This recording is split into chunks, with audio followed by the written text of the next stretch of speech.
Welcome to the Underground Sound, everybody. I am DJ X Tech. With me, as always, is Carlos Fandango and a gentleman known as Smart Monkey. Together, we are putting the us back into music. So please do like, subscribe, and share, and we'll find the music that you love to hear. And don't forget to press the little bell so that you get all the notifications of when Tom uploads any Underground Sound videos. That is correct. And don't forget also to visit our website, usundergroundsound.com. That will give you a fresh look at the new music that we have listened to, the new music that is on our Spotify playlist, and so forth. But today, with the interview series, we'll get to the show a little bit later on. With the interviews interview series, I should say, today, we are joined by a gentleman named Ranjeet Saxena. On episode 22, if you missed it, we reviewed his song Kristen.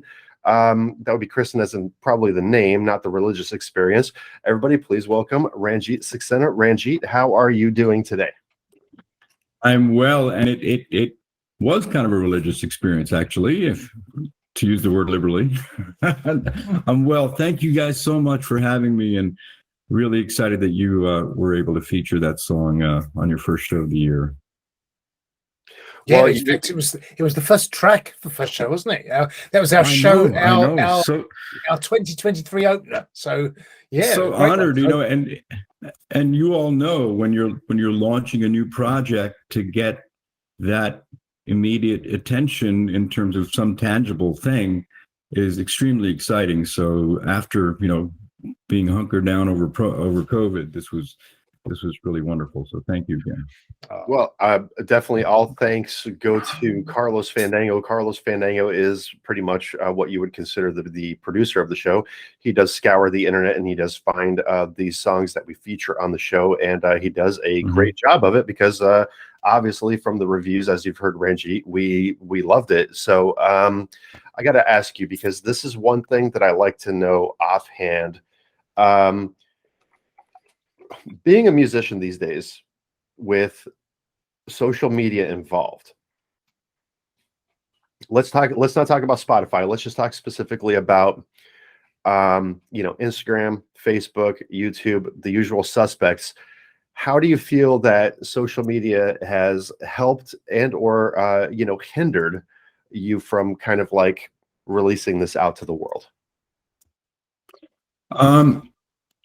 Social media, I think, is organized enough right now in terms of a platform landscape for an independent artist to be able to put not only music, your writing and other art genres out there. Of course, the thing that I am missing, and it'll probably give away the extent of years that I've sort of been on the planet, is the curation aspect of it, which is what you guys do. I miss that tremendously because it's a flood, and as an artist, and as well as on the other side, being a listener or reader, there's just so much stuff. How do you wade through things? You've got algorithms and stuff which are way above my pay grade, but it's a quick way to get it out there. I'm an independent musician, have been pretty much all throughout, my life. So it's a way to get the work out there and get heard if you know what you're doing. Not that I know what I'm doing, but well, I don't know if anybody knows what they're doing with social media these days. It is a massive art form, isn't it? You got to invest. The only thing that I know about social media is you have to invest a lot of time to get any return, and I mean a lot of time. And I'm sure I speak for all of us as a music artist. Your passion is in writing music, not becoming a social media guru. So the two almost conflict. It's an odd area that we're in, and I always find that a challenge, is getting enough time on the social media to promote yourselves. And I'm sure you're exactly the same. And it's not where we want to be, is it? We want to be creating and making music and investing all our time in the music. So yeah. This is where it's kind of like where a publicist would come in hand. But I mean, who's got the money to pay $3,000, a week for a publicist? also. So it's social media's definitely a double-edged sword. And to Rob's point, there is, I think that really, I mean, you have to put in, an hour's worth of effort to get, 3 minutes worth of compensation for it, honestly. So not a big fan of social media myself as far as that aspect is concerned, because I do think that the record companies do have a stranglehold over the over all the popular platforms. And you may come up to upload your own song and they won't let you post it on Instagram, for example, because it's a copyrighted song, but it is your song. So it's kind of like, what do you do in that case? But the second follow-up question to this, Ranjeet, would be what was your moment in life that you absolutely knew that you had to be involved in music? Very easy question. Now, this is really you guys are going to do the math and figure out how old I am. In 1962, I arrived in this country at the age of 8 from India with my brother, who was 6, and my mom. We arrived at an airport called Idlewild Airport, which is now known as Kennedy Airport. Kennedy Airport on a airline which was not even around, Pan Am. And we got off in 1962, 2 years later. Didn't know a shred of English. 2 years later, we were in elementary school, and the Beatles on Ed Sullivan. I mean, I think, just so it was like not to use a biblical term, like a pre-lapsarian and a post-lapsarian sort of thing, when the Beatles sort of dawned, it was like the radios were abuzz. And what a glorious time for a young kid like me, just having arrived in this country, to have seen that. And it was like it's a long answer to your question. It was really the Beatles.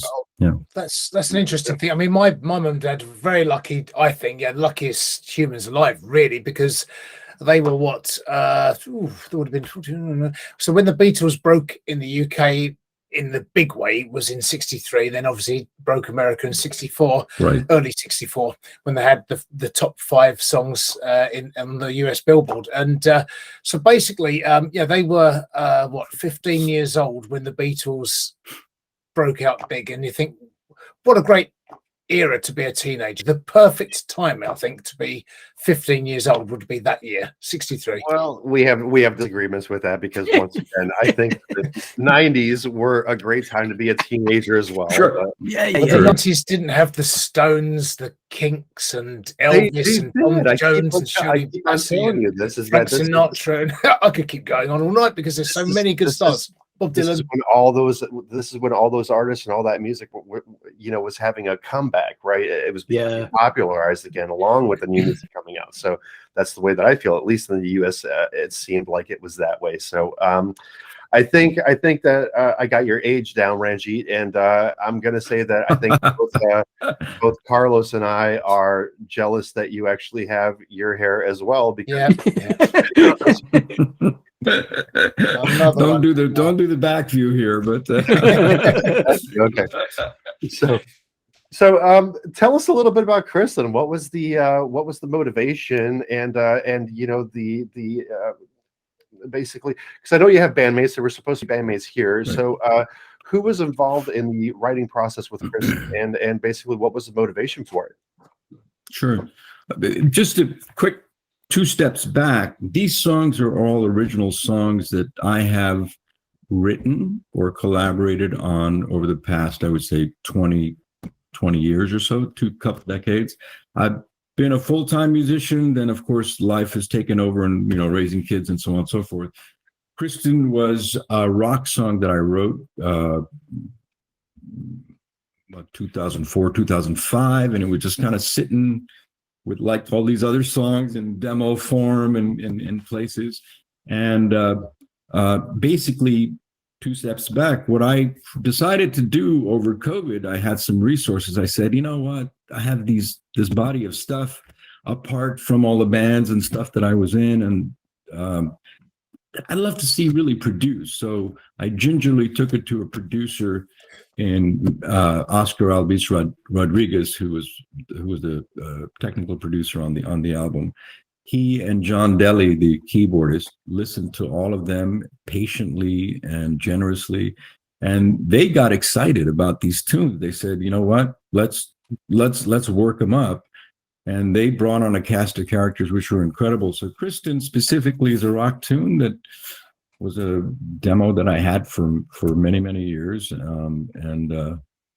That's obviously based upon somebody I knew for a while. I loved your feedback on the song. You guys, I think, pinpointed it. I wanted to be kind of British. I wanted to be Beatles-ish. I was kind of thinking Pretenders and Beatles and such as I was writing it. So that definitely cut through on that track. And then you've just answered one of the questions I was going to ask you was, the production qualities on that song are really good. So that was a studio production then, was it, in the end? Yeah. All of these songs were exactly. All these songs were demos. I mean, so the project was getting these songs produced with the best folks that I could come up with or money could buy, so to speak. And we had all the time in the world. A lot of folks were off tour. We had found patches when they were in town. We recorded all of this in Studio G in Brooklyn, in Williamsburg. It's a pretty famous place. Oscar is a vested person there, and Oscar himself is an incredible musician. As you can see, he plays a multi-instrumentalist, but I played on a couple of tracks. Oscar played on many of them. I wanted the best players on the tracks because this was a songwriting project rather than a band project, so to speak. So there's a little bit of a nuance there in terms of what the album's intentions are. And how did you come by Sid Simons, or choose Sid Simons? What was because I think his vocals are perfect for the actual song. I mean, I couldn't imagine it with anyone else's vocals, but I'd mentioned in my comments previously when we reviewed the track that it was a little Mark Bolan T-Rex in style of vocal, and yet obviously the song was more sort of late 60s type sort of Beatlesque style, but he's got a really good vocal. So how did you come by Sid on the project? I was fortunate. I moved into my condo here about 7 years ago, and there was a wonderful Australian family living here, and one of their kids there was Sid Simons. And Sid he has his own band called Girl Skin. He's going by his solo name now, Sid Simons. He tours and stuff. So Sid and I, they'd rehearse down here. In fact, they rehearsed their first album down at my studio downstairs, and so I said, Sid, I got an album I'm doing. I got a couple of songs for you. I really want you on them. And he said, I want to do Kristen. So he kind of adopted the song. So and he couldn't be more perfect. And Nadia Ackerman is doing some backup vocals on that. Nadia's an incredible artist in her own right. Yeah. I think that's what I picked up on in the backing vocals of when I mentioned about the John Lennon song and the George Harrison song. They had that kind of sound of vocal, and I love that sound anyway. But it really does combine all those and fuse all those lovely sounds that you get from those retro songs. I was going to. Oh, by the way, a radio edit is on the way. Yes, you'd mentioned, didn't you? To your guys' point. That's good. I always think it's good to have a couple of versions as well. Up your sleeve, so that it's good, and it's a really clear point as well. I thought in the song, there's a real distinct section that could do, and it could be a nice slow fade as well. So because it's a nice chorus to fade out on, is a good coda. Yep. No, very good point. Very good point. We're gonna get on that. We may do a radio edit on some of the other stuff, but I wanted to rush to get these things in production on the album. So. But that's on its way. So thanks. Can I just, Tom, before you ask the next question, I was going to say, Ranjeet, I've gradually collaborated more and more as the years have gone by, because I've become less precious about my music, in so much as what I realized was that I can't sing all the songs that I write I can sing them to my best of my ability, but it won't do the song justice. So I now, for certain songs, look for the right singers. So is that the way you approach yours, is that you want the songs to be the best that they can? Absolutely. And again, the nuance in this project, it's not a band project, so to speak. It was a song production project. 12 songs, each are very, very different. And I wanted to get the best singer for some of the songs. Some of the songs the demos I sing, but when you have a female vocalist sort of add that dimension, it's like awesome. It becomes great, and it's very inspiring. So yeah, I think you definitely made a good choice there, because I mean, these songs, they're so good, aren't they? They're a real solid body of work, and thank you. The quality of them just shines. Yeah, it's good. Thank you very much. I appreciate it.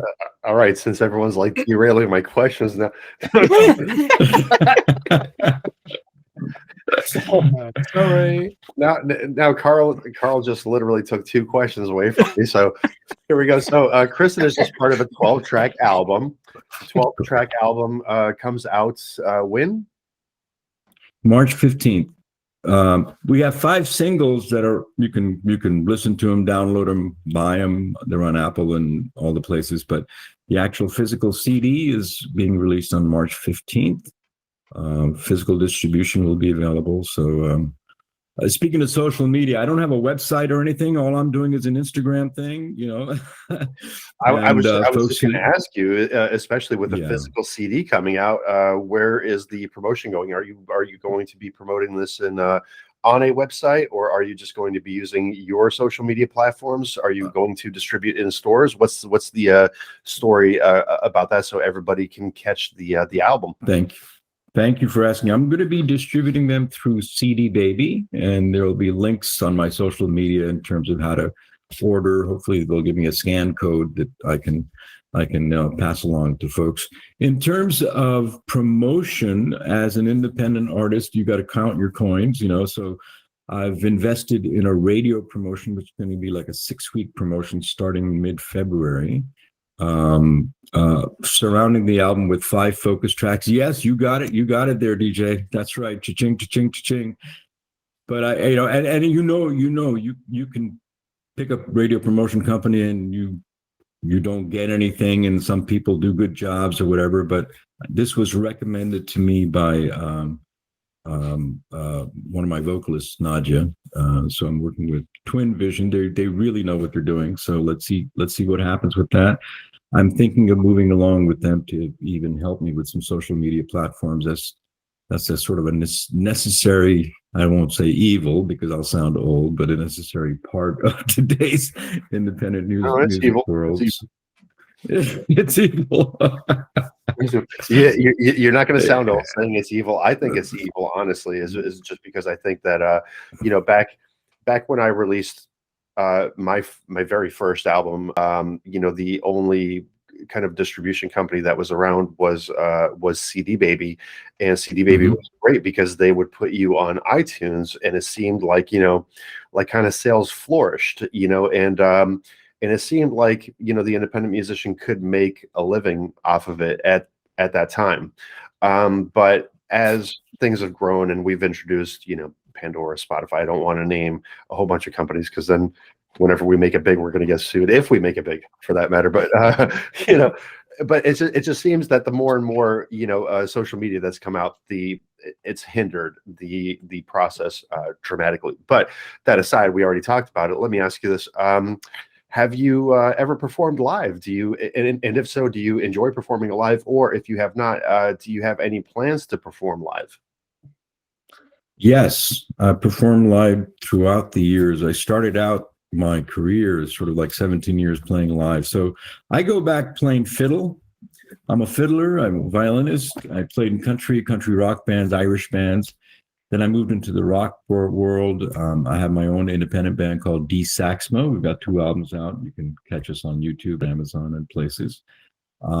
We performed with them. Then I moved on to an Americana band. I've not performed since, I would say, the early 2000s because life has sort of taken over. We had family issues and stuff. But I've always sort of, as an independent musician, as you guys probably know, you got to keep parallel things going on in life, income streams and such.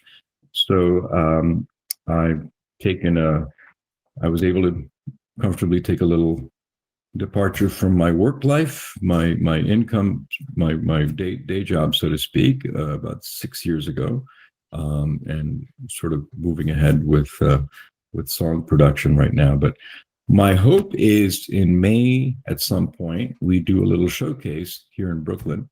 We're going to tape it and release some videos out of it. So yeah, we'll be doing some shows as demanded. The trick is to try to get as many of these famous people I'm working with all together in the room. So that's that's the hard part. So Ranjeet knows a guy as well. Well, Russ, all these famous people I'm working with. Well, you may know. I don't know if you know I'm the Russ least Palladino, famous of them because he's a fellow New Yorker, isn't he, Russ? Russ Palladino, yes, he is a fellow. He is a fellow. You do live in New York, correct? in Brooklyn. Yeah, Brooklyn. Okay. Russ Palladino. Russ Palladino. name's- So he's Yeah, he plays horns, but he's primarily saxophonist and really good as well. And Fantastic. and he knows a lot of people. He does. He He's does. a really good guy. my Really good guy. He probably knows my sax player, Steve Salcedo, who's also played with like illustrious people. I'm the least famous of the whole lot here. I just brought the tunes and things like that.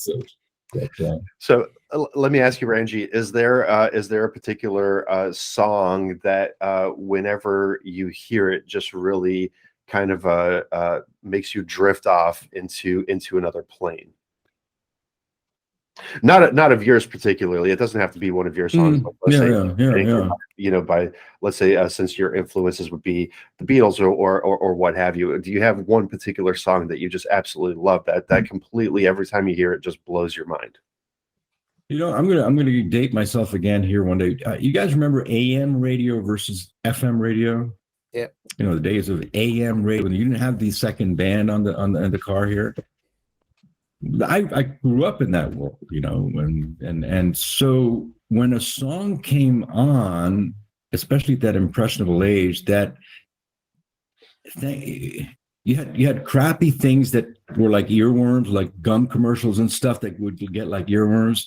I'm an earworm kind of guy. I love stuff that sort of resonates in your psyche for a while. So anything from like the early 60s, the Beatles and stuff, or I remember in the 70s, there was this incredible song. I hope I get the band right. Player called Baby Come Back. Baby Come Back. Yeah, that's right. Yeah, 1978. What a perfect. No, DJ shaking his head. No, I'm going because I'm Baby actually singing. I'm like, baby, come back. Yeah, I mean, just as a songwriter, and I had a driving and delivery job. I had lots of time to listen and analyze these things. I was like, as a song, you go, what a perfectly written and executed song. You know, the guitar part is just perfect. The guitar solo is just perfect. Solos are just perfect. So I love songs like Blue Bayou, Linda Ronstadt. Talking about, you know, haunting. So there's not a favorite. I would say songs like that sort of like, you know, really sort of resonate, you know, and then you move ahead and, you know, with Pink Floyd and things, some Pink Floyd tunes and such. But yep. Well, I mean, I do like your analogy on it because myself personally, I think that music has gotten pretty lazy these days. And you know, it's really quick and it's really poppy, and let's get it, you know, to this time span to be on the radio. And it seems like it's gotten really, really lazy, as the songs that you're mentioning obviously took a lot of effort, a lot of writing, and a lot of production to come to fruition. So those were obviously not lazy songs; they were very well thought out. So let me ask you, Ranjeet, if considering that everybody always wants to be themselves and do their own music, but if you had your choice to be any artist, alive or dead, who would you choose to be? Oh gosh.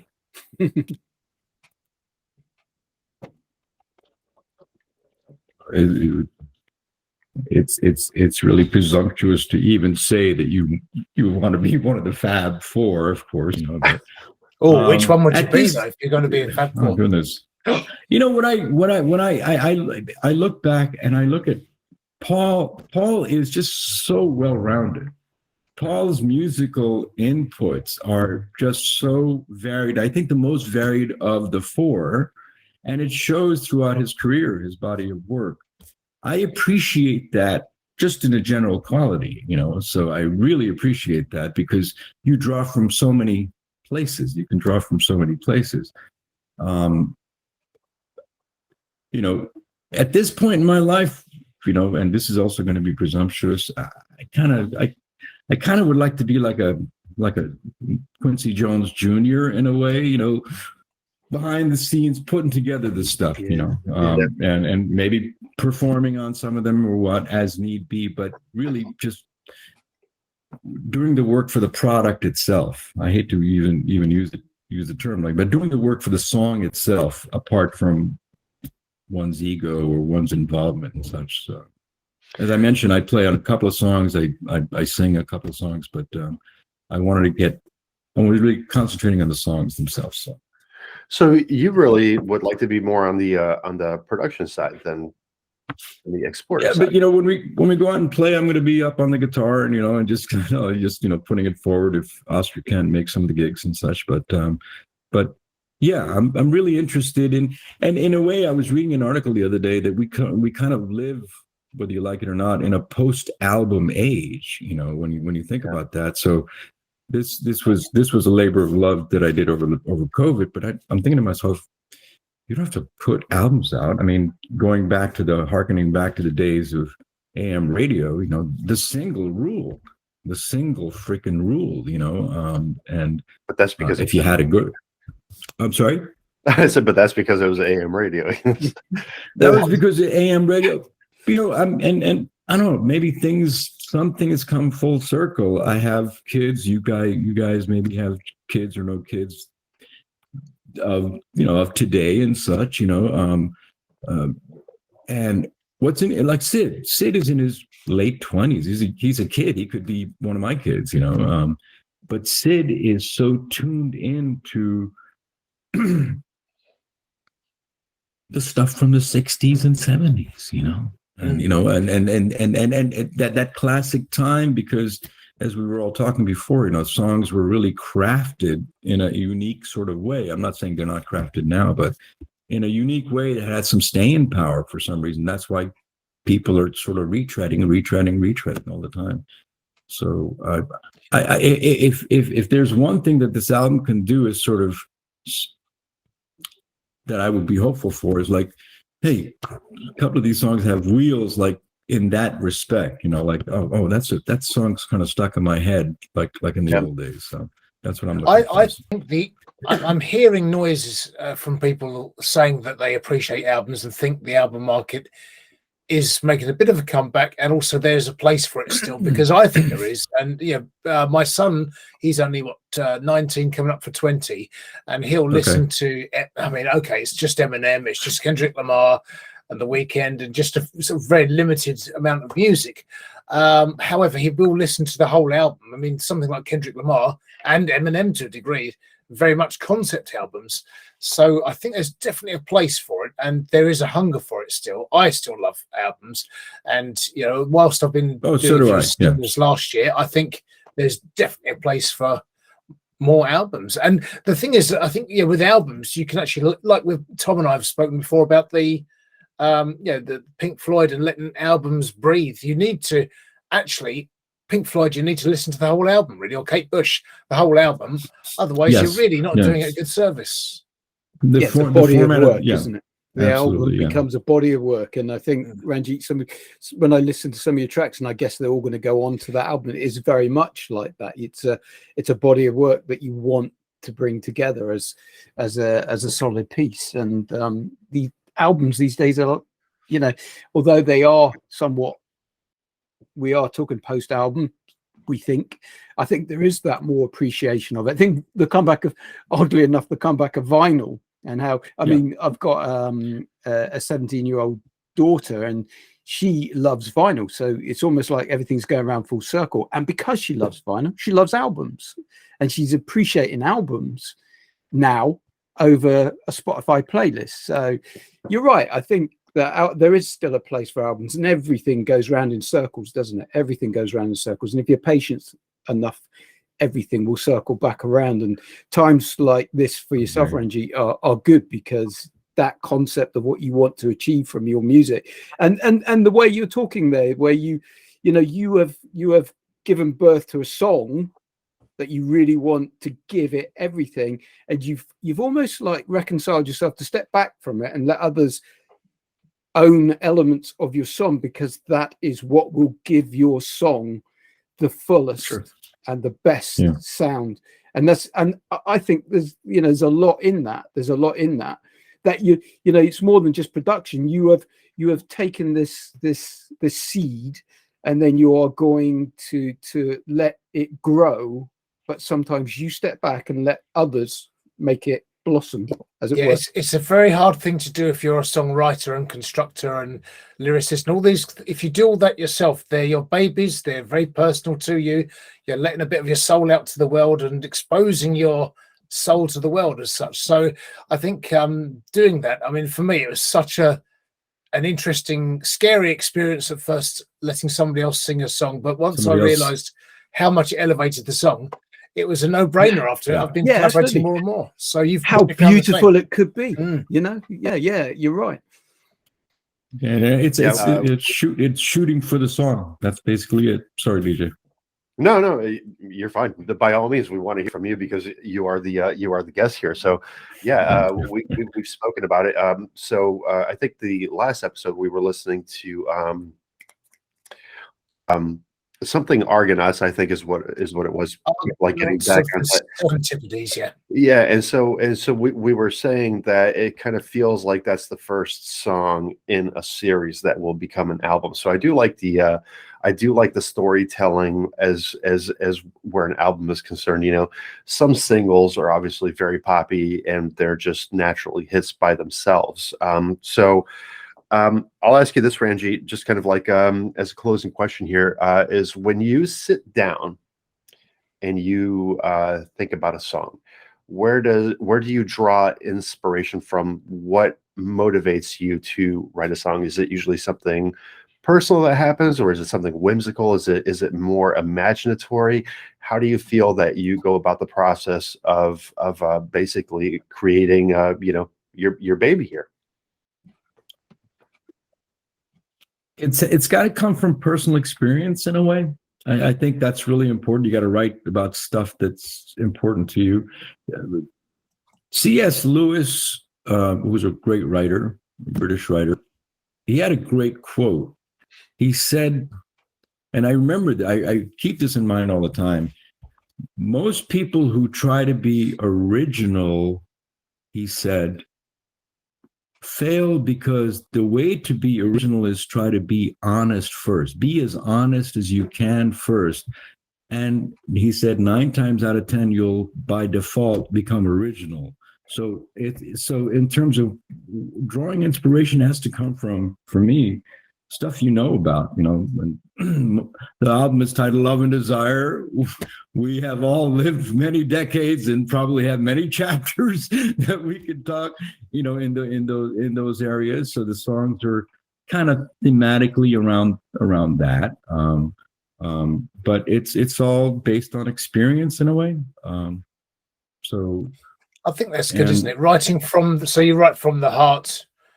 And so advice to writers and budding writers is be true to yourself, write from experience. And if you can't sort of get inspired by writing from experiences, I mean, you look around every day and see things that might give you inspiration, but you could then write about things and how you feel about things and take on a subject and how you feel about it. But I like writing from imagination, but always there's that sort of personal perspective. It's got to be, isn't it? Because it's got to be how you feel about it's you. Exactly. I think that the songs that work the best are the songs that you sort of feel a personal stamp on in a way, that kind of speak to you in a personal way. So kind of a broad answer to a very specific question. Not a very broad answer. It's a specific answer to a specific question. Basically, be yourself. The music will be awesome if you follow your heart, right? So I think that for me, this is where I draw the influences in my music, even though it's electronic. It's kind of like I think it's a little particularly difficult to get the point out with just electronic music and not having any vocals there, because I do think that the vocals really make the song. Yeah, I agree. Yeah, they do. Lyrics and vocals can make a song. Although you can still, I mean, you listen to Jean-Michel Jarre, Vangelis, or Kraftwerk do have some lyrics, or those they still express something, don't they? And there's a sort of message of sorts. But you're right. I mean, lyrics and vocals, particularly the human voice, it's, as we had from Delilah Morrow last week, so expressive, incredible. So yes. Yeah, it's interesting because as you're saying that, I mean, I struggle with lyrics sometimes because the way that I perceive music is visually.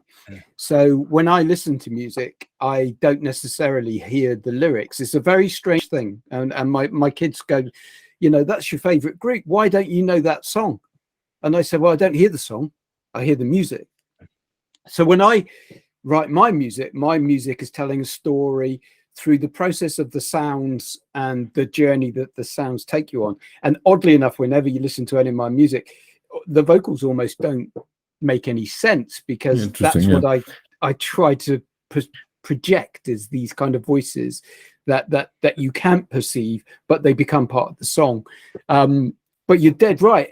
Everything has to be about you and what's in your soul. So, I could sort of go, right, I want to write that more commercial music perhaps and sell myself out, but I write music that I would listen to and has inspired me, motivated me along the years. And if I hear you right, Ranjeet, it's a very similar process for you, that there's a passion in what you write, and that this body of work has taken several years to get there, and you're releasing it now. You're giving it, now is the moment that you feel is the time to release it, and now you're giving it everything you can. You've done a good, I mean, me personally, I think you've done a great project here, where you've pulling all the elements together now at this particular time in your life, and taking all of the bits that have got you to this point, and are now pushing it through all the right means and investing in all the right places to hopefully get it out there.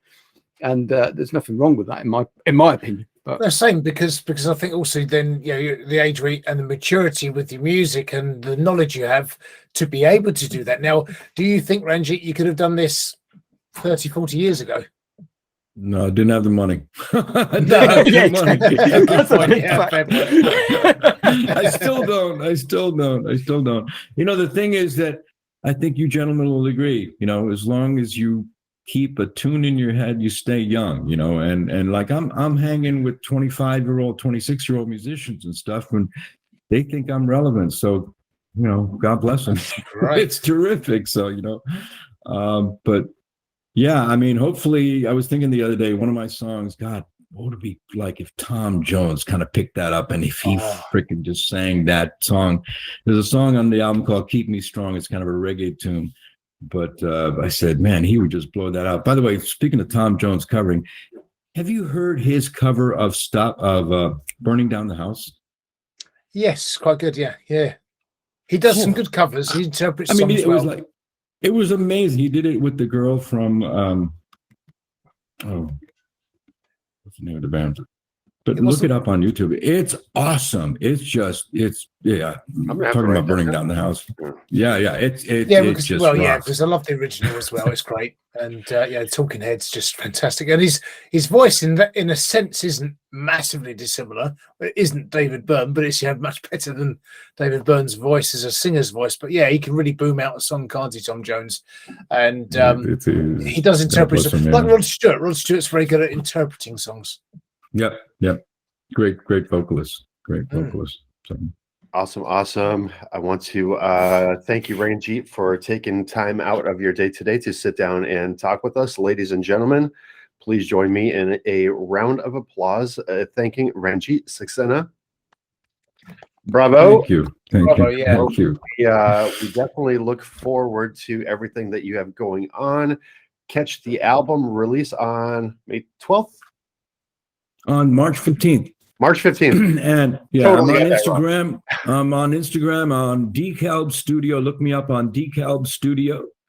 DEKALB Studio, and follow us. All the news will be on there. So all of the links obviously will be in the video description below. We're going to get that from Ranjeet. We're going to make sure that we set this up right. If you like Kristen, more songs to follow. There is a full album. The links will be in the video description below, folks. So please, by all means, visit the video description below and show Ranjeet some love here. Once again, Ranjeet, thank you from Brooklyn, New York. Ranjeet, thank you for joining us today and taking time out. And we love chatting with you. It was a good time. Thank you. Thank you all to all three of you. I really appreciate the interest and enjoyed the conversation. That's been great. Thank you. Thank you. Hands. All right. See you later. We'll do that. See you soon. Okay. Probably. Bye-bye. Take care now. Thank you. Bye-bye. Bye.